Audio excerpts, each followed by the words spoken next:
வேடிக்கை பார்த்துக்கிட்டு இருக்கிறோம். காரணம் தனக்கு வந்தா தான் தெரியும். தலைவலியும் காய்ச்சலும் எங்கே நடக்கிறது, என்ன நடக்கிறது, ஏன் நடக்கிறது.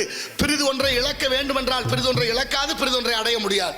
இந்த உலகம் போற போக்குகளை நினைக்கிற போது வள்ளலாரே அவர் மேலே வழக்கு தொடுத்த இந்த உலகம் எத்தனையோ கதைகளும் காரணங்களும் காரியங்களும் நமக்காக சொல்லி சென்றிருக்கிறார்கள் முன்னோர்கள்.